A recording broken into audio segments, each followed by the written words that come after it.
Now, Sri Ghulam Nabi Azad, leader of the opposition.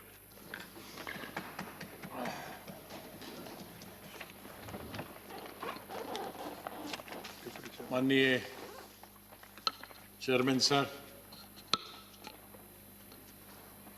आज मैं यहाँ खड़ा हुआ हूँ माननीय राष्ट्रपति जी का धन्यवाद करने के लिए कि उन्होंने दोनों सदनों के सदस्यों को संबोधित किया। सर, मैं अपनी बात सिर्फ दो मुद्दों पर रखूंगा, किसान और जम्मू कश्मीर। माननीय राष्ट्रपति जी के भाषण में बहुत सारे मुद्दे हैं, लेकिन हमारे बहुत सारे दूसरे साथी उन पे चर्चा करेंगे। मुझे खुशी है कि माननीय प्रधानमंत्री जी भी तशरीफ लाए हैं और उन दोनों विषयों की तरफ माननीय प्रधानमंत्री जी का ध्यान बहुत ही जरूरी है और यही दोनों मुद्दों पे जिन पे मैं बोलने वाला हूं उनका समाधान निकाल सकता है। सर, माननीय राष्ट्रपति जी के भाषण में नौजवानों से मेरा मतलब है हमारे जो फौजी है और किसानों के बारे में चर्चा। जय जवान जय किसान हमारी पार्टी का और भूतपूर्व प्रधानमंत्री स्वर्गीय लाल बहादुर शास्त्री का नारा रहा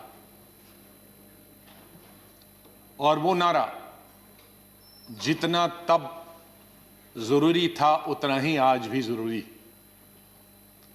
ये दो सेक्शन हमारे समाज के ऐसे हैं जिनके बगैर हम शून्य हैं। हमारे जवान जो सरहदों पे लड़ते हैं वो किस तरह की जिंदगी गुजारते हैं,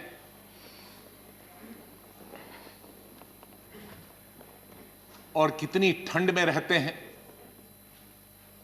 शरद पवार जी जब 1991 में रक्षा मंत्री थे, मैं पार्लियामेंट्री अफेयर्स मिनिस्टर था, हम वहां चले गए थे कश्मीर में।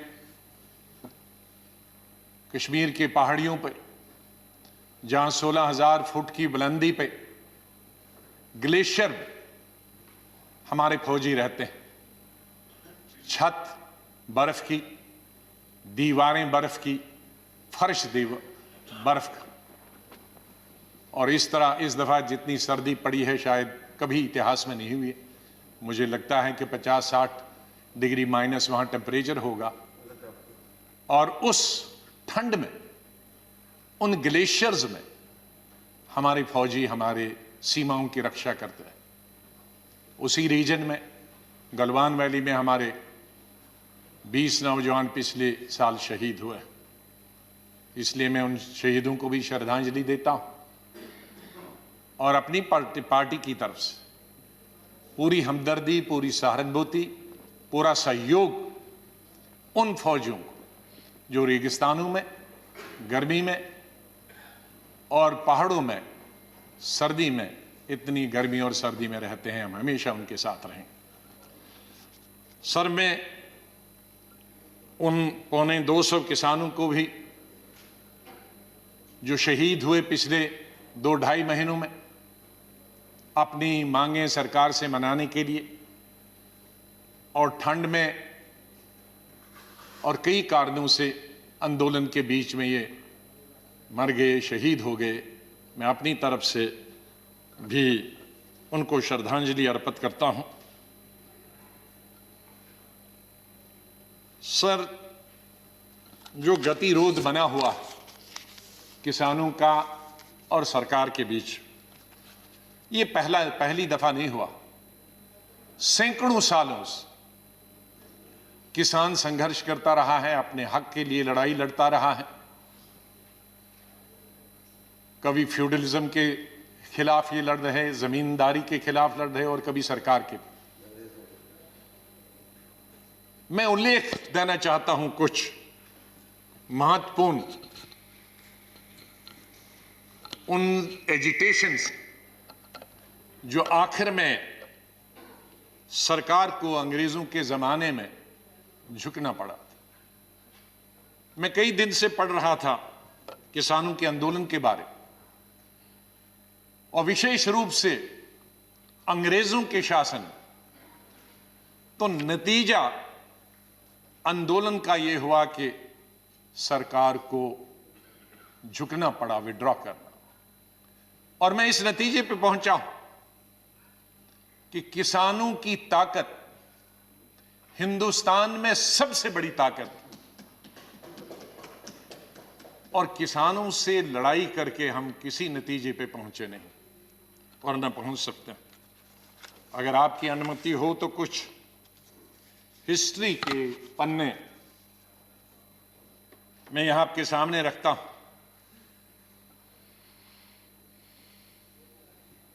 1900 से और 1906 के बीच में 3 कानून यूनाइटेड इंडिया में और ब्रिटिश इंडिया की हुकूमत में हुए। वो है पंजाब लैंड कॉलोनी एक्ट 1900, दूसरा दोआब बारी एक्ट 1906, द कॉलोनियल एक्ट 1906। ये 3 कानून के खिलाफ, ये 3 कानूनों में क्या था कि जमीन की मालिक ब्रिटिश सरकार होगी और मालिकाना हक से उनको वंचित रखा जाएगा। किसानों को उन्हें बिल्डिंग बनाने की, घर बनाने की और पेड़ काटने की अपनी जमीन पे कोई हक नहीं होगा। और जो बड़ा बेटा होगा परिवार का, अगर वो एडल्ट नहीं होगा, अगर वो बालिग नहीं होगा और मर गया, तो ये जमीन छोटे भाई को जो बालिग नहीं है उसको नहीं ट्रांसफर होगी, जमीन गवर्नमेंट की होगी। इस पर वबाल मच गया और इस पर एजिटेशन 1907 में हुई। और इस एजिटेशन का संचालन कौन कर रहे थे? अजीत सिंह, सरदार अजीत सिंह, बड़े भाई भगत सिंह जी के, किशन सिंह जी भगत जी के पिताजी, घसीटा राम जी, सूफी अंबा प्रसाद जी। और प्रोटेस्ट पूरे पंजाब में हुए। और उस वक्त बांकीलाल जो जंग के एडिटर थे, उन्होंने पगड़ी संभाल जट्टा पगड़ी संभालवे का एक गीत बनाया जो उस वक्त का सबसे बड़ा मशहूर और क्रांतिकारी गीत बना। मैं उसमें से कुछ क्षण यहां आपको बताना चाहता हूं।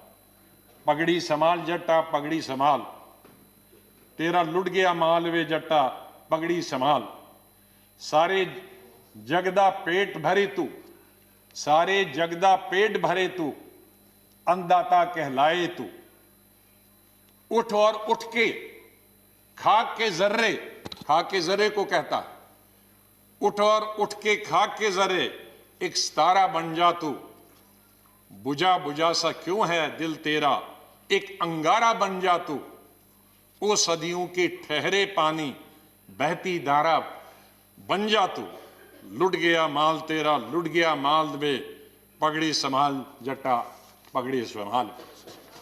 तो ये इस तरह से उस गीत ने एक नया जोश, एक नया वलवला, एक जगह नई जागृति उन किसानों में पैदा की। लाला लाजपत राय जी बीच में आए और उन्होंने भी अपना समर्थन दिया। गवर्नमेंट ने उस बिल में अमेंडमेंट का प्रस्ताव रखा, अमेंडमेंट की,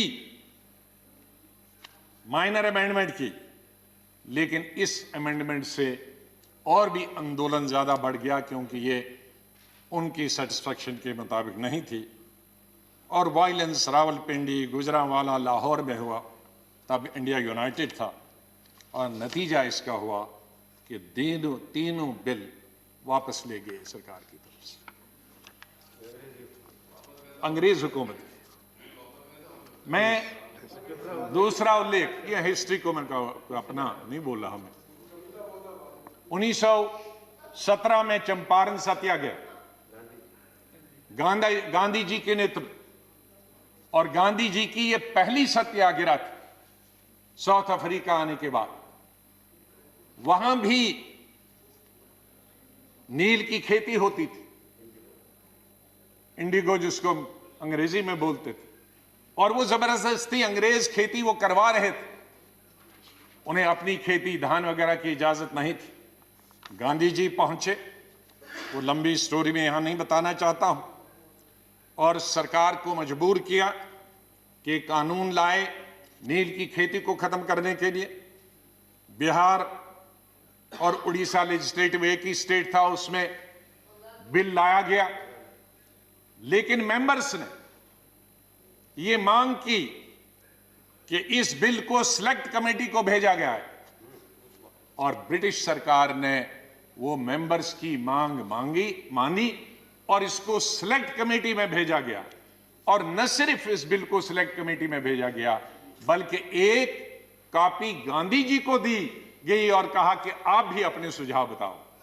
तो इस तरह से गांधी जी के सुझाव और सिलेक्ट कमेटी के जो सुझाव दिए, और नील की खेती बंद हो गई।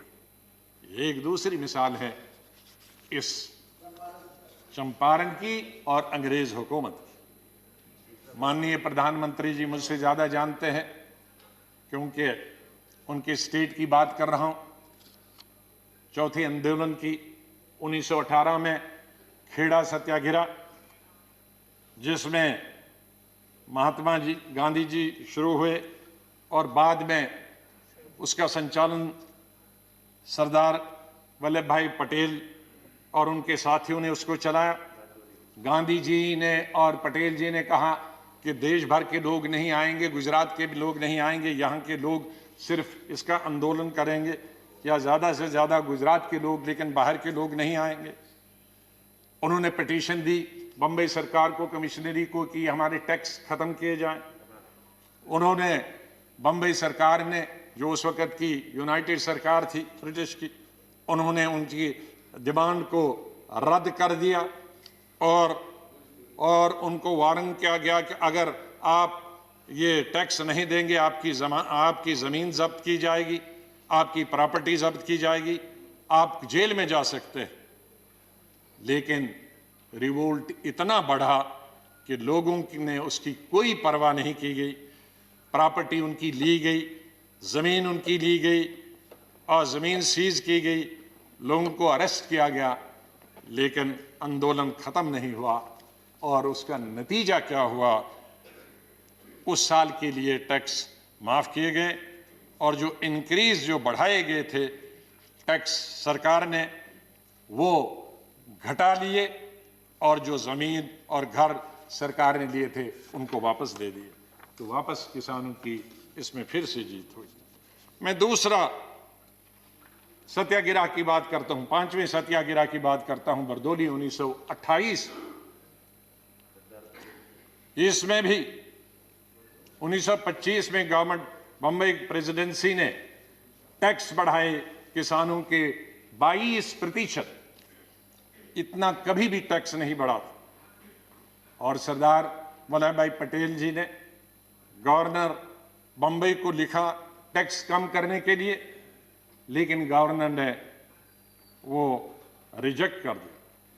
उसके बाद नॉन पेमेंट की वजह से लोगों को तंग किया गया, उनकी प्रॉपर्टी, उनके जान माल की हिफाजत करना मुश्किल हो गया था, और गवर्नमेंट ने ऑक्शन कर दी कई ज़मीनें और कई घर। लेकिन एक भी आदमी उस ऑक्शन के लिए नहीं आया। गवर्नमेंट ने तो ऑक्शन की, लेकिन ना ज़मीन लेने के लिए कोई आया, न घर लेने के लिए आया, न कैटल लेने के लिए आया। ये यूनिटी थी सरदार पटेल जी के नेतृत्व में। लेकिन रिजल्ट क्या हुआ कि 1928 में गुजरात में सबसे बड़ा सिविल ओबीडियंस हो गया सरदार पटेल जी के नेतृत्व में, और रिजल्ट ये हो गया कि गवर्नमेंट ने तमाम जमीनें वापस कर दी, और जो 22% टैक्स लगा था, उसको लगान लगा था, उसको 6.03%, मतलब 6% किया 22% से। तो फिर किसानों की एक बार फिर जीत हो गई। तेलंगाना 1940 से 1950, और यहां जमींदारों और एक गरीब वॉशर वुमन के बीच में, जमींदारों ने जिनके पास सारी जमीनें थे, उन्होंने हड़प की एक वॉशर वुमन की जमीन, लेकिन आंदोलन शुरू हुआ, इतना आंदोलन बढ़ा कि जो जमींदारों की अपनी जमीन भी थी वो भी लोगों ने वापस ले ली। ये इस तरह के आंदोलन हमारे इतिहास में हुए हैं, और ताकत हमेशा वहां उनके सामने सर झुकाना पड़ा। मैं एक अभी हाल की 32-33 साल पुरानी की बात, जिसमें मैं पार्टी रहा डिसीजन, अक्टूबर 1988 में कांग्रेस पार्टी एक रैली करना चाहती थी बोट क्लब। उन दिनों बोट क्लब में पब्लिक मीटिंग करने की इजाजत, राजीव गांधी जी प्रधानमंत्री थे, मैं संगठन का जनरल सेक्रेटरी था, कई राज्यों का, यूपी का इंचार्ज, पंजाब हरियाणा का इंचार्ज था, और रैली का इंचार्ज था। हमने तकरीबन 5 लाख रैली पूरे देश की, बल्कि 10 लाख के लिए पूरी ट्रेनें लगाई थी पूरी देश भर से। मुझे सब्जेक्ट मालूम नहीं है क्यों की थी हमने, लेकिन रैली थी, क्योंकि रैली का इंचार्ज था, और रैली बोट क्लब में पूरे देश से ट्रेनें आने वाली थी। और कई दिनों से टिकाइट जी का आंदोलन चल रहा था। किसान सर जो आज प्रेजेंट टिकाइट है, इनके पिताजी बुजुर्ग थे, हुक्का पीते रहते थे, और जहां भी राम गोपाल यादव जी को मालूम होगा, कई दिनों से उनका वहां यूपी में ही आंदोलन चल रहा था। लेकिन पेपरों में जब आया कि हमारी कांग्रेस की रैली हो रही है बोट क्लब में इस डेट को, और हम तैयारी कर रहे थे, दूसरे दिन अब ट्रेनें सुबह आनी थी, और उसी दिन ये बहुत किसानों की रैली थी हमारी कांग्रेस पार्टी की। हम देखते हैं कि एक दिन पहले टिकाइट जी 50,000 लोगों के साथ बिस्तरे और खाट और हुक्के और अनाज लेके बोट क्लब में बैठे। अचानक हमें we were taken by surprise. अब एक दिन था बीच, और सरकारी कर्मचारी आए, मैं प्रधानमंत्री जी के पास बैठा था, तो उन्होंने कहा कि निकाला जाए। हमने कहा किसानों के साथ लड़ाई नहीं करनी, हम अपना वेन्यू हटा देते हैं। हमने अपना वेन्यू हटू लाल किले में हटा दिया, हमने उसको अनाउंस नहीं किया। हमने सुबह जहां ट्रेनें आनी थी, ट्रक आनी थी, वहां लोगों को, सैकड़ों लोगों को रखा, और वहां कहा बोट क्लब में नहीं जाना है, लाल किले में जाना। इसलिए उनको पता नहीं लगा कि वो लाल किले में आ सकते हैं। तो हमने विड्रॉ किया, हमने लड़ाई नहीं लड़ी हमने उनको, वरना इविक्ट अगर करते तो कितने लोग जख्मी होते। नतीजा उसका हुआ कि 2 दिन के बाद टिकाइट जी ने, 3 दिन के बाद टिकाइट जी ने खुद विड्रॉ करके वो चले गए। ये मैं हाल की मिसाल बताना चाहता हूं। माननीय प्रधानमंत्री जी, ये किसान, हमारे किसान, हमारे, जब मैं कहता हूं कांग्रेस के नहीं, आपके, हमारे, सब हिंदुस्तान के 130 करोड़ लोगों के अन्नदाता, हमारे, इनके बगैर हम कुछ भी नहीं। जो कुछ भी आज हम हैं, इंसान को जिंदा रहने के लिए 3 वक्त की रोटी और 2 वक्त की रोटी तो कम से कम होनी चाहिए। ये रोटी आज न सिर्फ हमें 130 करोड़ लोगों को देते हैं, बल्कि दुनिया के देशों में जहां हम अनाज बेचते हैं सरकार के द्वारा और प्राइवेट तौर पे भी, ये उनके भी अंदाता। इनसे क्या लड़ाई लड़नी? हमें लड़ाई लड़ने के लिए और बहुत फ्रंट है। हमारी बॉर्डर पे जो दुश्मन खड़ा है, पाकिस्तान है, चीन है, हम मिलके उनका लड़ाई करेंगे। हम आपके साथ, बिल्कुल बिल्कुल साथ है, पूरा देश साथ है, हमारी पार्टी साथ। चीन और पाकिस्तान अगर हमारी तरफ नजर उठाकर भी देखता है तो हम आपके साथ। लेकिन किसानों के लिए क्या? ये बेचारा मुश्किल से पहले मुगलों के जमाने में, फिर अंग्रेजों के जमाने में, फिर लैंडलॉर्ड्स के जमाने में, फिर मनी लॉन्ड्रिंग करने वाले के, अब आपको मालूम है ये भरता जो हुई है या किसानों में सेल्फ सफिशिएंसी आई है, ये सिर्फ कांग्रेस के वक्त में आई है। उसमें मत जाइए, मैं अगर फिर गिनूंगा फिर बहुत 1 घंटा और लगेगा, मैं टाइम उसमें नहीं लेना। माननीय प्रधानमंत्री जी जानते हैं कितने हरित क्रांति कब आई, कैसे आई, ये ट्रैक्टर, ये फैक्ट्रियां, ये कहां से बनी, और ये प्रोजेक्ट्स कहां से बने, ये नहर कहां से बनी, ये डैम, भाखड़ा डैम से लेकर गुजरात से लेकर हिंदुस्तान के महाराष्ट्र से लेकर बिहार और यूपी तक ये डैम कहां से बनी, किसानों की बिजली के दाम, पानी निकालने के लिए उसमें कंसेशन किसने दी, मैं उसमें नहीं जाना चाहता हूं। उसमें हमें क्रेडिट नहीं है, सरकार का दायित्व तो हम सरकार में थे तो हमने किया, आप सरकार में हैं प्रधानमंत्री जी, उसमें और कुछ कर रहे हैं, बधाई। पुरानी सरकार को भी बधाई, आपको भी बधाई। इसमें लड़ाई क्या है? ये जो हम अनाज बढ़ाने का प्रयास करते हैं तो ये तो अपने लिए करते हैं, अपने देश के लिए करते हैं, किसी पर हम एहसान नहीं रखते, तो उसमें विवाद में नहीं जाना।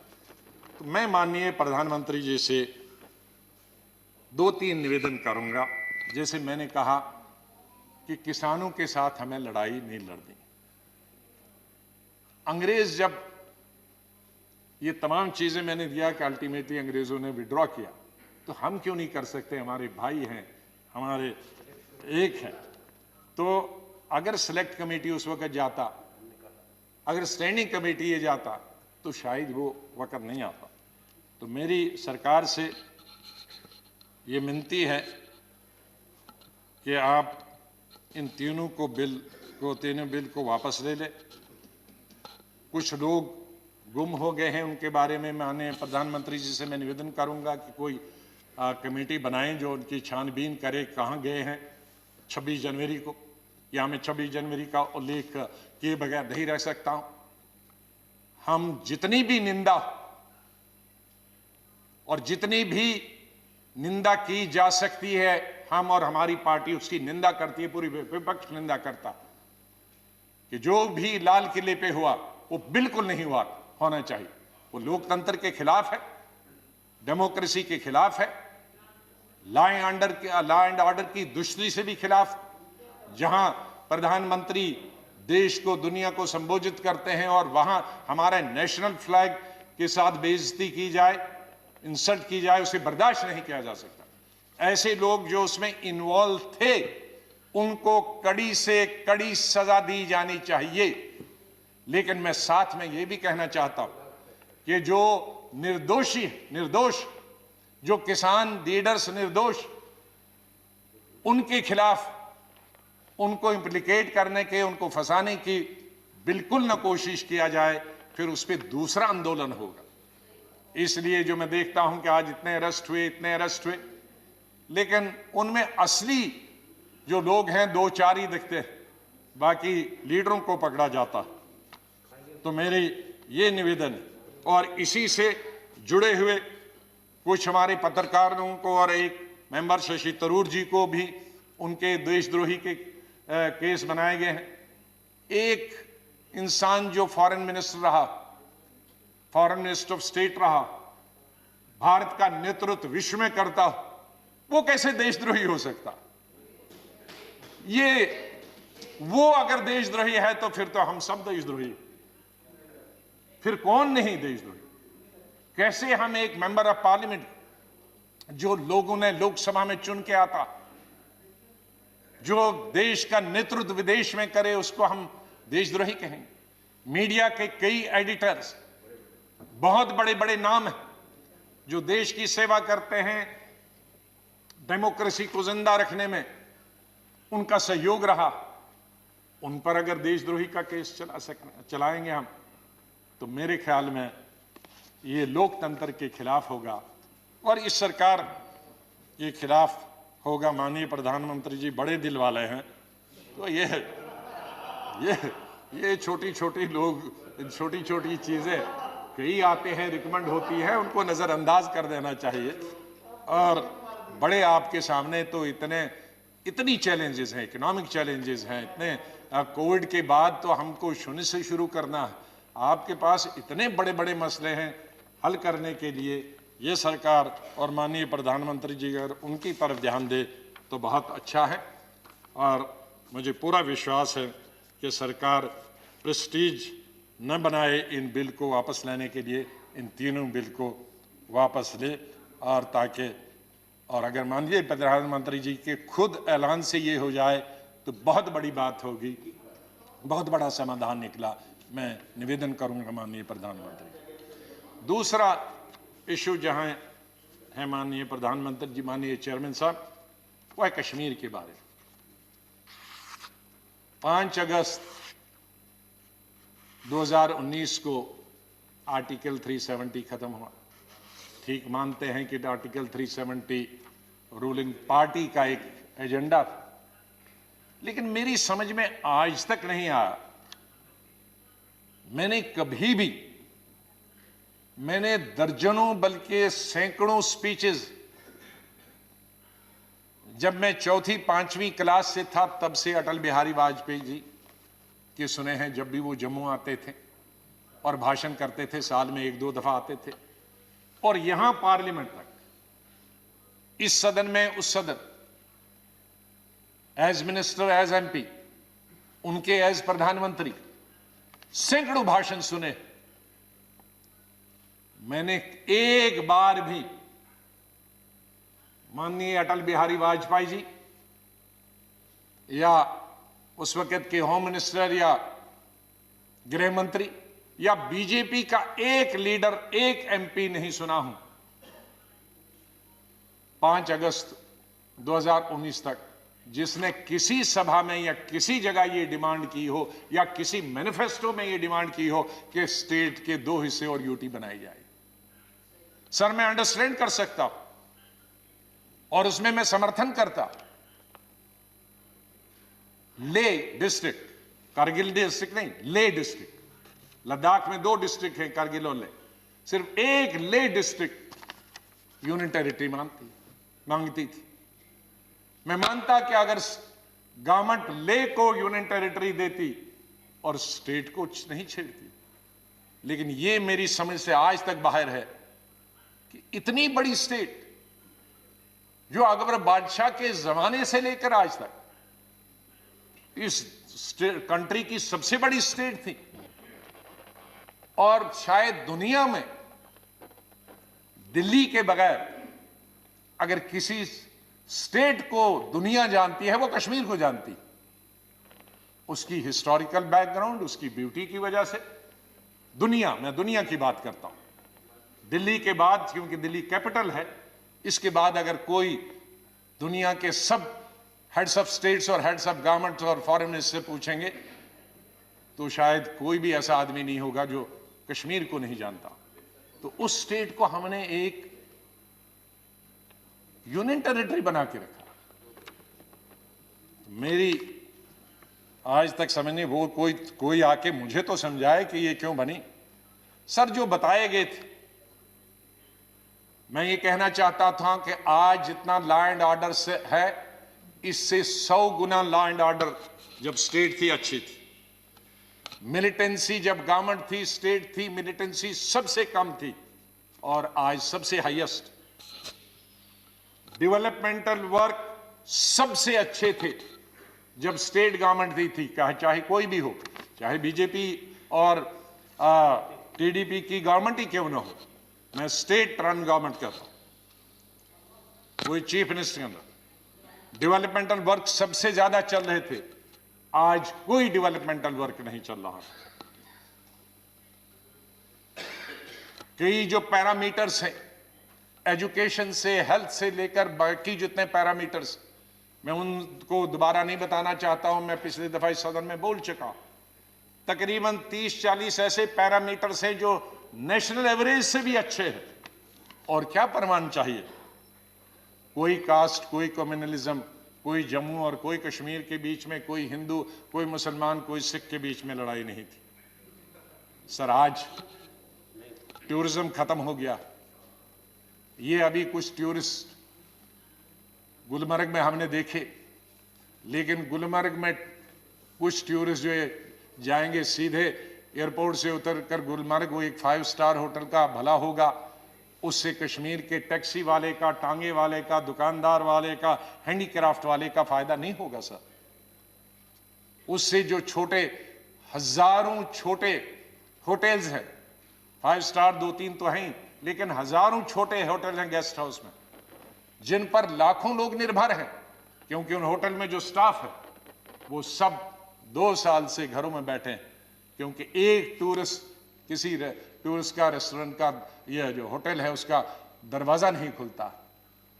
तो टूरिज्म खत्म हो गया सर। एजुकेशन खत्म होगी। पहले 4-5 महीने तो सब स्कूल, कॉलेज, यूनिवर्सिटी 6 महीने बंद रहे, फिर कोविड आया, उसकी वजह से बंद रहे, अभी तक बंद है सर। उस स्टेट में डेवलपमेंट कैसे हो सकती है जहां 2-2 साल कॉलेज, स्कूल और यूनिवर्सिटीज बंद रहे? सर, अब कुछ अरसे से स्टेट गवर्नमेंट ने शुरू किया है ऑनलाइन, लेकिन ऑनलाइन कहा, 8 महीने तो टेलीफोन ही नहीं था, अब टेलीफोन है तो 2G है सर। 2G कहां चलता है आज? 4G की मांग है, तो वो नहीं हो रहा, इसलिए एजुकेशन भी जीरो हो गई। प्राइवेट स्कूल बंद हो गए, क्योंकि प्राइवेट स्कूलों ने गवर्नमेंट बताया है नो अटेंडेंस, नो पे। उनके प्राइवेट स्कूल्स में जो टीचर्स थे उनको छुट्टी पे भेज दिया गया। प्राइस कंट्रोल कोई नहीं है। रोड्स की हालत बहुत खराब है। बटोद से हमने सड़क हमारे वक्त से शुरू हुई थी, जम्मू से श्रीनगर, उसमें 250 किलोमीटर तो तभी हमारे वक्त में हुआ था, लेकिन बीच का एक पैक बटोद से लेकर बानहाल तक 30 किलोमीटर का है, 6.5 साल से वो अभी तक नहीं बन रहा है। मैं जिसकी वजह से फ्रूट पिछले साल तो तबाह हो गया था, 2 साल पहले, पिछले साल वो एक महीना सड़क पर रहा, क्योंकि बानहाल और बटोद के बीच में सड़क बंद थी और वो सब फ्रूट ट्रक्स में सड़ गया। तो ये हालत, इसलिए इस हालत को, हाँ, मैं एक चीज के लिए बधाई देता हूं, जो अच्छी बात है उसको बधाई देना चाहती। आपने डीडीसी के इलेक्शन किए थे, ये हमारी बहुत पुरानी मांग थी कि पंचायत राज सिस्टम जो राजीव जी ने शुरू किया था वो जम्मू कश्मीर में लागू होना चाहिए।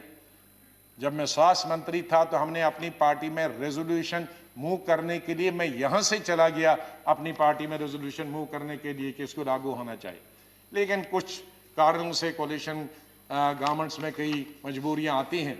तो ये बहुत अच्छा कदम हुआ है बीडीसी का और डीडीसी का, उसके लिए मैं सरकार को बहुत बधाई देना चाहता हूँ। जो अच्छी बात है उसकी अच्छी है, लेकिन बाकी माननीय प्रधानमंत्री जी कुछ नहीं है, कुछ दिखाई नहीं। इसलिए मेरा सरकार से, माननीय प्रधानमंत्री जी से निवेदन है कि अगर उस स्टेट को डेवलप होना, और मैं कई बार कह चुका हूं, शायद माननीय प्रधानमंत्री जी जब पहले 2015 में याद होगा कि नॉर्थ ईस्ट और जम्मू कश्मीर हमारे लिए बहुत जरूरी है।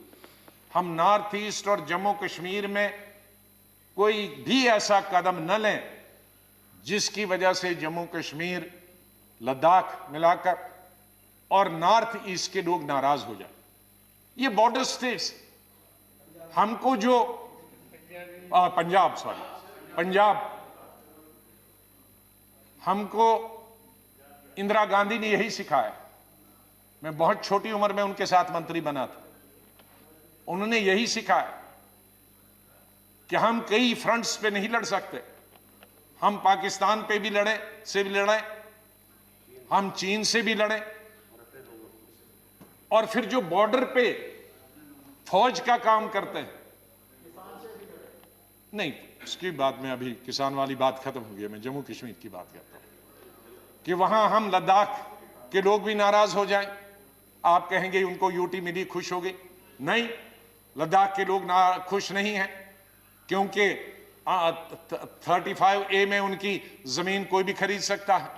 नौकरी पहले जब था ये आर्टिकल 370, कोई बाहर वाला नौकरी नहीं कर सकता है। आज कोई भी बाहर वाला वहां क्लर्क भी जा सकता है, पियोन भी जा सकता है, तो इसलिए वो भी नाराज हैं। जब आप कहेंगे जम्मू वाले खुश हैं, जम्मू वाले भी खुश नहीं हैं, क्योंकि लैंड सबसे अगर कोई खरीदेगा बाहर वाला तो जम्मू में खरीदेगा, क्योंकि पंजाब और जम्मू पास में है। कश्मीर में शायद खरीदेगा या नहीं खरीदेगा। इसी तरह से जम्मू में क्यों 2 दफा, एक दफा तो कोर्ट की 100 पोस्ट के लिए, क्लर्कल पोस्ट के लिए जगह निकली थी, ऑल इंडिया निकला एडवर्टीजमेंट, लेकिन 15 दिन में हाई कोर्ट को भी विड्रॉ करना पड़ा, क्योंकि आंदोलन हुआ जम्मू में। क्या अगर क्लर्क के लिए भी पूरा यूपी और बिहार से या तमिलनाडु कहीं से भी आएगा तो हमारा क्लर्क कहां से आएगा? विड्रॉ करना पड़ा। एक डिग्री कॉलेज के लिए फिर इसी तरह के छोटे लेवल के इंटरव्यूज निकले थे, नेशनल लेवल के, फिर विड्रॉ करना पड़ा। तो कहां है जम्मू भी नाराज? जम्मू का ट्रांसपोर्टर कहां नाराज खुश है? जम्मू का ट्रांसपोर्टर खुश नहीं है, जम्मू का दुकानदार खुश नहीं है, जम्मू का अनएम्प्लॉयड खुश नहीं है। तो कश्मीर, जम्मू और लद्दाख, माननीय प्रधानमंत्री जी, कोई भी खुश नहीं है, क्योंकि आर्टिकल 37 में 2-3 प्रोविजंस थे जिसकी वजह से जमीन कोई बाहर नहीं खरीद सकता। और ये पहली जगह नहीं है, हिमाचल में कोई नहीं खरीद सकता है, उत्तराखंड कोई नहीं खरीद सकता, नॉर्थ ईस्ट में नहीं कोई खरीद सकता, हमारे SC ST की जमीन कोई पूरे देश भर नहीं खरीद सकता। तो ये कोई अनुभूत चीज नहीं थी कि जम्मू कश्मीर ने ही खा लिया सब कुछ, ऐसा तो पूरे हिंदुस्तान में है। तो मेरी आपसे निवेदन करना है कि अगर जम्मू कश्मीर को प्रोग्रेस करना है और अगर बॉर्डर्स पे हमने अपने दुश्मनों से लड़ाई लड़नी है, तो हमने अपने लोगों को कॉन्फिडेंस में रहना है और उनको प्यार देना है, प्रेम देना है, मोहब्बत से इकट्ठे रखना है। तो आपसे मेरा निवेदन होगा कि बिल इस सदन में लाएं और स्टेटहुड को आप वापस रेस्टोर करें और स्टेटहुड देकर जम्मू कश्मीर में विधानसभा के इलेक्शन हो जाएं। इन्हीं शब्दों के साथ मैं राष्ट्रपति जी का धन्यवाद करता हूं अपनी पार्टी की तरफ से कि उन्होंने दोनों हाउसेस को संबोधित किया। बहुत बहुत धन्यवाद। धन्यवाद जी। Shri Derek O'Brien, tomorrow should inform me ना एटलीस्ट। अच्छा, इन्फॉर्म किया, ठीक है। श्री नवनीत कृष्णन।